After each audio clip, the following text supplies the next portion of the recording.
welcome to my channel. In the world there are countries favored by nature with very abundant natural resources, making them become rich quickly, but there are also many countries in which fall under the curse of natural resources, which are rich in resources but poor are still completely poor. Today we will explore such a country, which in the 80s of the last century ranked among the top countries of wealth, making the world jealous. A place where there used to be a time when people were plunging into expensive travel, buying trendy cars, even Lamborghini, even dollar bills that were sometimes used as toilet paper, and every day there is a festival. That country is the Republic of Nauru, a small egg-shaped island nation in the Pacific, with a shell area of 21 square kilometers and a population of about 11,359 as of April 1, 2018.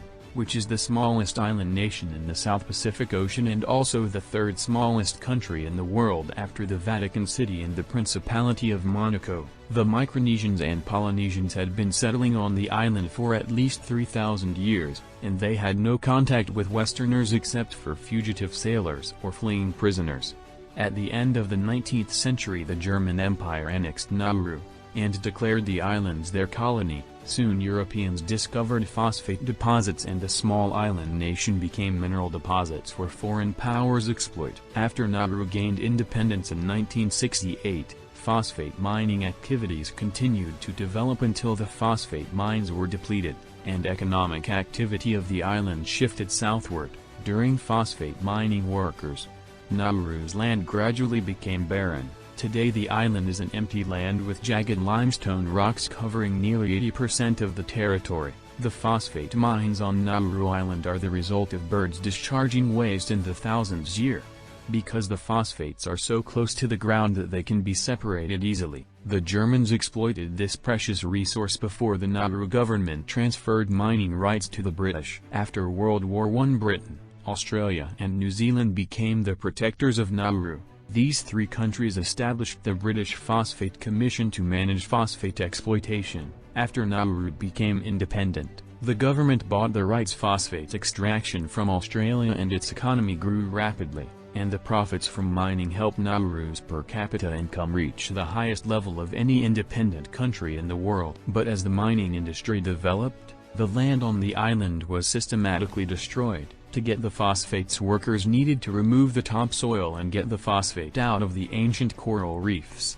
So after the loss of marginal phosphate, people only see high coral reefs and concave soil spaces between them, a type of terrain where humans cannot live or plant trees.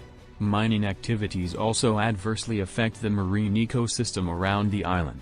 Because alluvium and phosphates pollute the water, coral columns are what remains after phosphate is removed by humans. Gradually, the phosphate on the island was also exhausted, and the value of the island's resource management investment fund also decreased. The government also made many false investments in Air Nauru, and hotels abroad. Those investments never paid off and even held back the domestic economy. To increase revenue, the Nauru government began selling passports to foreign nationals, and allowing refugees from other countries to reside. This policy led to the creation of an Australian prison on the island of Nauru. In 2004 the prison not only provided additional revenue for the government but also created more jobs for the people. Phosphate mining does not only destroy the economy, the Nauru people are also the weakest and fattest people in the world. They are victims of diabetes and high blood pressure. Very few people live past the age of 60. Before independence, the people of Nauru cultivated and caught fish. They ate green vegetables and fresh fish. But because the income from phosphates is so easy, people stop cultivating and importing canned foods, so the proportion of people with diabetes and obesity in Nauru is the highest in the world. 94% of the population on the island is redundant. 72% live in obesity, more than 40% of the population has type 2 diabetes, and other dietary-related syndromes such as kidney disease and heart disease. Today Nauru still exports a small amount of phosphate, but the resource income is not enough to feed more than 11,000 people. Foreign aid mainly from Australia, Taiwan and New Zealand is what helps the Nauru survive.